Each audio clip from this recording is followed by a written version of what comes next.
네, 안녕하십니까. 도시생 읽어주는 오빠, 도시생계의 아이돌 최강훈입니다. 제가 지난 2년 전부터 제가 도시생 관련된 인터뷰 프로그램을 진행하겠다 약속을 드린 적이 있었는데요. 제가 많은 고민 끝에 정말 첫 번째 출연하시는 분, 대단한 분을 모셔야 되겠다라는 고민을 했었습니다. 그리고 드디어 그 결실의 결과로서 대단한 분을 모셔왔습니다. 저희 도시재생 인터뷰에 제1회로 출연해 주시는 분은요, 도시재생 지역 중에 최근에 아주 큰 행보를 하고 있는 광명시 박승원 시장님을 모셨습니다. 큰 박수 부탁드리겠습니다. 네, 먼저 이게 전국 채널입니다. 구독자가 또 어마어마하죠. 네. 구독자가 거의 저희 가족만 보고 있는 채널이긴 한데요. 네, 어쨌든 전국 채널이기 때문에 보시는 저 시청자분들에게 소개를 한번 부탁드리겠습니다.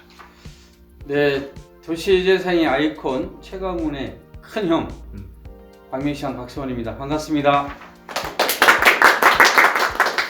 일단은 이제 광명시장님이시라는 거는 많은 분들이 아실 것 같아요. 네. 근데 좀 특이한 이력이 있으십니다. 네. 다양한 어떤 시장님 리더분들이 계시지만 제가 알고 있기는 이제 교육자로 또 활동을 하시다가 또 시의원부터 도의원, 그래서 그런 이야기들을 조금 한번 더 자세하게 난 이런 사람이다 한번 소개해 주시면 좋을 것 같습니다.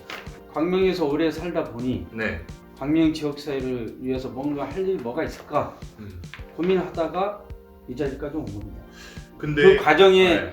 뭐 그 평생교육 일도 하고 시의원도 하고 도의원도 하고 그 거쳐서 이 자리에서 일을 하고 있는 거죠. 리더를 목표로 하지 않았지만 지역을 위해서 열심히 일하다 보니 지금 자리에 와 계시다. 그 최강훈 씨는 지금 그 나중에 이를테면 대한민국의 도시재생을 이끄는 한국도시재생재단의 이사장을 목표로 이 사업을 하고 있는 건 아니잖아요. 그렇습니다. 그런 건 아니죠. 네. 마찬가지입니다. 제가 광명에서 일하면서 활동하면서 늘 지역사회의 많은 사람들과 호흡하고 여러 가지 일들을 했어요. 그러니까 평생교육센터를 만들어서 일도 하고 지역발전 그 광명 지역정치연구소 만들어서 일도 하고 또 뭐 경실련 YMCA 등 많은 시민단체에서 활동하고 하다가 지역사회가 어떻게 하면 건강하게 성장하고 발전할 것인가 많은 사람들과 전에 이야기를 하고 낮에 그런 일들을 하면서 여러 가지 지방자치가 성장해야 될 그 하나의 과정, 도시가 어떻게 성장해야 될까 이런 고민들을 하다가 시의원도 하고 도의원도 하고 그리고 또 그 경험들을 바탕으로 해서 시장에 대한 목표를 설정하고 이 자리에서 일을 하게 된 거죠. 제가 봤을 때는 이제 더 큰 목표로도 갈 수 있는 가능성이 굉장히 높으시지 않을까라는 생각이 듭니다. 어쨌든 제가 이제 도시재생 인터뷰를 기획을 하면서 제가 중점적으로 생각하는 것들이 도시재생 현장에 있는 분들을 모시고 그게 리더든 현장에 계시던 주민분들이든 근데 이제 저희의 이렇게 채널에 먼저 나와주셔서 감사드리고요. 그만큼 저희 채널이 잘 나간다는 증빙이기도 합니다.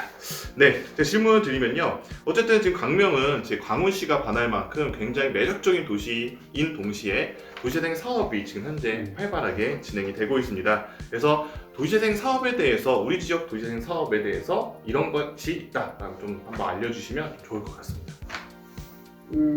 가장 크게는 현재는 두 가지인데요. 첫 번째는 그 너부대 마을에 도시재생 씨앗 사업으로 해서 현재 한 450억 원 들여서 현재 그 사업들을 하고 있습니다. 이거는 국토부하고 LH하고 저희 광명시하고 같이 해서 진행하고 있는 사업인데 늘 침수되는 지역이 있습니다. 홍수가 오면 늘 침수되는 지역, 그 지역의 주민들을 옆으로 바로 이주시켜서 그 지역을 새롭게 이렇게 도시재생하는 사업인데요. 이거는 지금 일종의 정부하고 같이 하는 주민들하고 협의를 거쳐서 하는 사업이고요.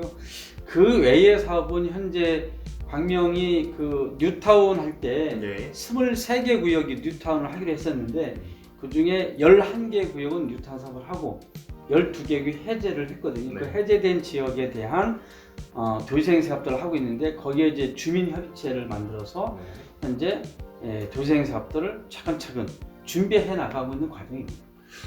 제가 지금 그 말씀을 하시는 중에 답변 중에 이제 뉴타운이 해제가 되면서 굉장히 어려움이 있으셨을 것 같으세요. 도시재생 사업 하시는 분들은 아마 공감하실 텐데요. 그런 측면에서 좀 어려움이나 그걸 어떻게 또 극복하셨는지도 되게 궁금해하실 것 같습니다. 제가 이제 취임하고 와서 이제 보니까 해제된 지역 중에서 일부가 다시 뉴타운을 하겠다고 이렇게 준비하는 분들이 있었습니다. 근데 제가 그 민선 7기 취임하고 나서 제일 먼저 정책 발표한 것이 도시재생 사업입니다. 그래서 광명은 앞으로 철거 방식의 그 개발 사업은 하지 않겠다. 주민들이 협의를 통해서 주민들에 의해서 맞춤형 도시재생 사업을 하겠다라고 발표를 했습니다. 그렇게 하고 나서 또 일부의 많은 시민들이 끊임없이 다시 뉴타운 사업을 추진하고자 했던 사람이 많이 연담도 요청하고 많은 의견도 줬었는데요. 시가 이런 입장을 계속 지금도 지속적으로 가지고 가는 이유는 뭐냐면 사실은 대부분 잘 아시겠지만 네. 그 전면 철거 방식의 이제 아파트 사업을 하게 되면 여기에 살고 있던 사람들이 대부분 다 떠납니다. 맞습니다. 떠나게 되고요. 새로 이주해 오는 사람들이 사는데 이 사람들이 다시 이 도시 안에서 정착하고 살아가는데 이 안에서의 공동체를 형성하는데 적어도 10년 이상은 걸립니다. 그러니까 어떻게 보면 그 과정에서 생기는 여러 가지 어려움들이 많이 있기 때문에 가능한 한 이 도시에 살고 있는 사람들이 함께 서로 협의해 가면서 우리 도시를 조금씩이라도 발전시켜 나갈 수 있는 대로 가는 것이 바람직하다고 보고 있고요. 제가 비밀을 하나 가르쳐 드리는데 네. 이거 좋은 소식은 아니에요. 아 예. 우리 광명시가 그 경기도에서 자살률이 굉장히 적은 도시 중에 하나입니다. 좋은 거 아닌가요? 예. 2017년, 2018년 두 번에 걸쳐서 경기도에서 네네. 자살률이 가장 적은 도시였는데 작년에 조금 많았어요. 작년 조금. 네, 그 이유가 네. 왜 그런가 분석을 해봤더니 이런 도시개발 지역에서 자살이 좀 높게 나옵니다. 그러니까 뭐냐면 도시가 개발되면서 상대적인 박탈감 이런 네. 것들이 형성되면서 이 도시개발 문제를 우리가 단순하게 바라볼 문제가 아니라고 봅니다. 이 도시에 사는 어떻게 하면 서로 행복하게 공동체를 이렇게 함께 나누며 살아갈 것인가에 대한 고민 끊임없이 지방정부의 장이 하는 것이 굉장히 중요하다고 보고요. 그 안에서 주민들이 도시재생 협의체를 통해서 그런 새로운 삶의 공동체를 꾸준히 만들어갈 수 있도록 지속적으로 해나갈 생각입니다. 그러니까 어떻게 보면 이런 광명시는 서울과 근접한 도시여서 사실은 어떤 개발 위주의 사업들을 조금 더 선호하는 경향이 좀 있습니다. 네. 그럼에도 불구하고 이렇게 도시재생 사업에 관심을 갖게 된 어떤 계기가 있으신지. 도시개발 사업, 그러니까 뉴타운을 하더라도 집 없는 사람들이 근본적인 자기 집을 가질 수 있는 문제를 해결할 수 있는 것은 아니죠. 그리고 또 하나는 사실은 모든 사람들이 형평성 있게 한 도시 안에서 살아갈 수 있는 게 하는 방법이 뭘까? 이게 늘 저도 그것이 하나의 고민이었었고요.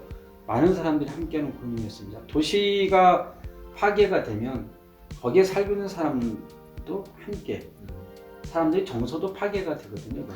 그것이 파괴되지 않게끔 하는 것이 굉장히 도시를 이끌어가는 사람들이 굉장히 중요한 문제라고 생각하고 그래서 경기 도의원 때 도의원들과 이 도시재생 어떤 포럼 같은 걸 만들어서 계속 저희가 정책 토론도 좀 하고요. 전문가 모셔서 많은 회의도 하고 근데 마침 이제 문재인 정부가 탄생하면서 도시재생 사업을 적극적으로 하겠다라는 중앙정부 의지도 강했기 때문에 같이 저희들도 그 힘받아서 하게 되는 거죠.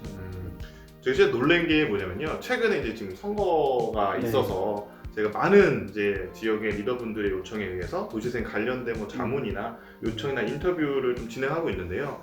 그런 부분에서 제가 항상 여쭤본 질문들이 이제 도시재생 사업이 무엇이냐부터 했는데 정말로 대답을 하시는 어떤 리더분들이 사실 굉장히 극소수고 이해를 하시는 분도 극소수인데 굉장히 이해를 잘하고 계셔서 광명시 도시재생 사업이 굉장히 기대가 됩니다. 또한 도시재생 사업에서는 중점적인 역할을 하는 게 바로 청년입니다. 네. 청년은 다양한 분야에서 굉장히 중요한 구심점 역할을 하는데 광명시는 청년 제도가 굉장히 많은 걸로 제가 알고 있습니다. 몇 가지 좀 한번 소개해 주세요.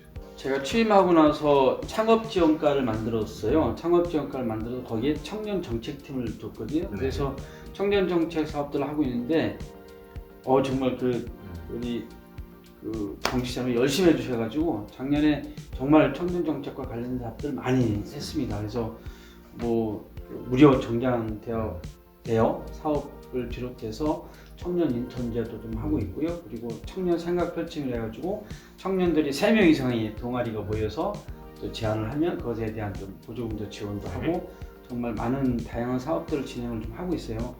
그리고 작년 제가 취임하고 나서 적어도 4차례 이상의 청년들과 계속 정책 토론회도 진행을 좀 하고 했는데 적극적으로 참여해 주셔서 정말 감사하고요. 근데 여전히 걱정은 뭐냐면 근데 청년들이 이 지역 안에서 뭔가를 해야 되잖아요. 그것이 도시재생 형태가 됐든 아니면 마을 공동체가 됐든 아니면 청년 창업이 됐든 아니면 뭐 문화 활동이 됐든 예술 활동이 됐든 이 청년들이 지역에서 뭔가 끈끈하게 좀 자기들끼리 모여서 활동하고 네트워크가 형성됐으면 좋겠는데 이 과정까지 끌고 가는데 시장이 좀 한계가 있는 것 같아요. 저는 자꾸 판을 만든다고 계속 노력하는데 그걸 좀 스스로 뭔가 이렇게 그 구슬 엮듯이 엮어가는 그런 적극적 청년들이 좀 있었으면 좋겠어요. 거기까지 제가 구체적으로 하기는 굉장히 힘들어서 또 판을 열어주고 판을 깔아주고 모이게끔 하고 만나게끔 하고 그것까지 제가 다 할 수 있을 것 같은데 청년들끼리 모여서 뭔가 역동적으로 하는 일들은 제가 거기까지 일하기 좀 어려운 것 같아요. 근데 아마 이제 도시재생 지역이든 아니면 그렇지 않은 지역이든 대부분 안고 있는 고민이 이제 그런 게 네, 되게 많은 네, 것 같습니다. 네, 그래서 네. 이제 그런 불씨를 지피고 있으시기 때문에 네. 제가 봤을 때는 굉장히 지금 시장님이 느끼시기에는 네. 좀 더딘 것 같은 느낌이 들겠지만 사실은 외부에서 봤을 때는 굉장히 선행적으로 가는 도시로 평가되기 때문에 걱정 안 하시고 조금만 더 지원해 주시면 지금 현재 무대들이 나와 있고 조명이 시설이 다 되어 있으니까 이제 주연 배우들만 모집하면 그 외에도 제가 알고 있기로는 청년 창업 비용으로 진짜 다른 지역과는 구분되게 보통 창업 지원 1,500 정도인데 광명시는 5천만 원까지 지원한다는 사실을 대부분 알고 계신지 모르겠습니다. 광명시로 이사 오십시오. 그리고 또 이어지는 질문은요. 다양한 도시에서 도시재생 전문가라든가 도시재생 활동하는 사람들이 함께 모일 수 있는 기회를 만들어주고 있습니다. 근데 이제 광명시도 지금 그런 것들을 준비를 하고 있을 거라 생각이 드는데 혹시 광명시는 그런 대형 포럼이라든가 토크 자리에 대한 어떤 계획이 있으신지 아니면 목표가 있으신지? 지금 광명시에 도시재생 기획단이 만들어져 있어요. 네. 그 기획단 단장이 누군지 아세요? 누굴까요? 알면서 너무 모른 척했네요. 누굴까요? 저입니다.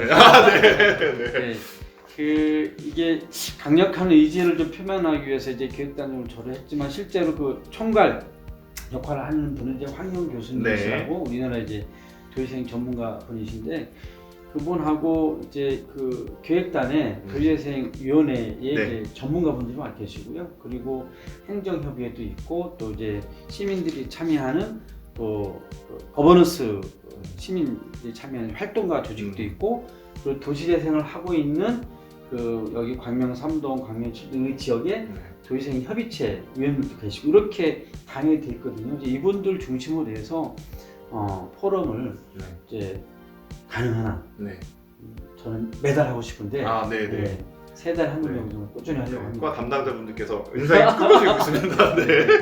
그래서 실제로 이게 도시재생 문제가 이게 어려운 게 아니고 우리 삶을 조금씩 우리의 힘으로 바꿀 수 있는 거다라고 하는 것에 대한 자신감을 주고 싶거든요. 지금 이 바로 앞에 옆에 보이는 시청 바로 옆에 보는 조그만 돌산이 있는데 저기에 이제 집이 몇 가구 있는데 지금 저기 계신 분들도 하시겠다고 최근에 내부적으로 서로 그걸 합의를 봤거든요. 그렇게 해서 하면서 좀 거기에 새로운 공공시설도 좀 집어넣고 지금보다 더 좋은 환경을 만들 수가 있죠. 그러니까 그렇게 몇 분씩이라도 다양하게 할 수 있는 거리를 자꾸 하다 보면 어느 순간 한참 시간이 흐르고 나면 좀 예쁜 도시가 되지 않겠나 싶습니다.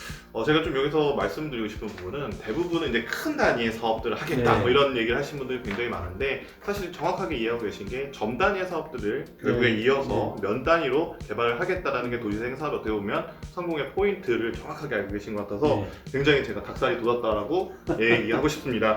도시재생 사업을 하면서 많은 예산을 쓰면서 홍보나 어떤 마케팅에 대한 것들은 굉장히 간과하는 경우들이 굉장히 많은데요. 이런 부분들에 대한 어떤 계획이나 아니면 뭐 홍보관이나 이런 것들의 계획이 있으신지 아니면 목표가 있으신지? 솔직히 아직 없습니다. 솔직히 없으시면 우리 강원 씨가 홍보 좀 많이 했어요. 그러려고 제가 질문을 딱 넣었습니다. 그래요? 왜냐면 저도 이제 한 5년 동안 그 도시에서 아니면 현장에서 있다 보니까 아주 좋은 정책을 만들어 주셨는데 그거에 소비자가 되는 그 시민분들이 잘 알지 못하는 경우들이 굉장히 많아서 아주 시민들, 아주 하고 싶은 시민들과 좋은 정책이 만나지 못하는 것들이 이어주는 바로 홍보인데 그런 것들이 좀 부족한 부분들이 좀 있습니다. 맞습니다. 그래서 그런 것들을 좀 한번 광명 뭐 역이라든가 철산역 같은 데다가 설치해 주시면 굉장히 큰 효과가 있지 않을까. 필요한데요. 최고의 홍보는 사람이라고 생각합니다. 맞습니다. 그래서 도시재생 사업에 미쳐버린 사람 최소한 3명만 있으면 그분들이 홍보맨이 돼서 광명시의 도시재생에 대해 크게 홍보될 거라고 생각하거든요. 저는 굉장히 중요하다고 생각하는데 평생교육 분야이든 아니면 도시재생 분야이든 아니면 문화 어떤 다른 문화 영역이든 그 분야에 정말 이렇게 미친 열정, 그 열정을 가진 사람들이 이렇게 있으면 그 그룹들이 정말 최고의 홍보맨이 되는 거거든요. 이제 그럴 수 있는 사람들을 좀 한번 더 많이 좀 이렇게 만나보고 그럴 수 있는 사람들과 함께 뭔가 새로운 걸 만들어 보고 싶어요. 네. 그래서 그분들에게 끈끈한 좀 네트워크도 좀 형성하고 그들이 잘할 수 있는 판을 열어주는 뭐일 것 같아요? 제가 봤을 때는 일단은 첫 단계는 완성하신 것 같습니다. 제가 이제 광명에 왔다는 거, 그게 이제 첫 단계가 이루어진 것 같고요. 이제 말씀하신 부분도 제가 그런 명언을 들은 적이 있어요. 아주 도시재생 쪽에 강의를 잘 하시는 분이 이런 얘기 한 적이 있습니다. 그러니까 어떤 도시재생 사업에서 미쳐서 일하다 보니까 결국에는 그 결과에 미치게 되었다. 결국에 이러게 됐다. 그 얘기를 했던 게 이제 최강훈 씨라고 바로 전데요.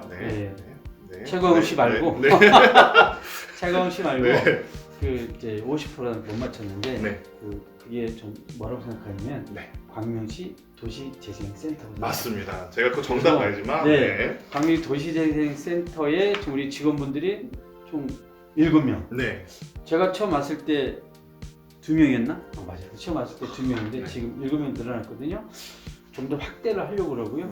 별도의 좀 공간도 좀 둬서 그들이 정말 마음껏 광명 지역사회에서 좀 뛰어놀면서 다양한 계층의 실제로 도시재생이라는 그런 하나의 그 키워드를 가지고 일할 수 있는 사람들 최대한 묶어내는 그런 열성적인 사람들이 그 안에 모였으면 하거든요. 그래서 지금 우리는 주택 중심의 도시재생 사업에 대해서 힘을 쏟고 있는데 문화재생을 포함해서 다양한 형태를 이렇게 엮어내고 싶어요. 광명이 업사이클 아트 센터가 있잖아요. 최근에 또 에너지 관련해서 또 그 기후 관련해 그 경기도에 이렇게 우리가 공모사업에 저기 돼가지고 또 새로운 이제 그 사업들 진행하는데 에너지 또 뭐 업사이클 아트 센터 또 문화재생 포함해서 다양한 영역의 광명의 도시재생에 대한 여러 가지 그 컨텐츠를 갖고 있는 사람들이 다 모여서 일할 수 있는 그런 광명 도시재생센터를 좀 더 확대하고 그 안에 좀 강호 씨 같은 사람이 저희 센터 수 있도록 그것이 최대의 제 목표입니다. 그러니까 제가 잘할 수 있는 것도 또 좋은 센터장님들이 계시기 때문에 이렇게 또 얘기를 해가지고 표정이 좋으시. 근데 제가 되게 놀랬던 게 저는 이제 많은 다양한 지역의 도시재생 과들과 일을 하게 되는데 정말로 이 광명시 도시재생센터나 그다음 과에서 함께 있으면서 분위기가 너무 좋더라고요. 그러니까 진짜요? 분위기가 너무 좋으셔가지고 사실은 일하는데 그러니까 뭔가 사람이 편해야지 할 수 있는 거. 진짜 제가 진짜로 그거는 보증하겠습니다.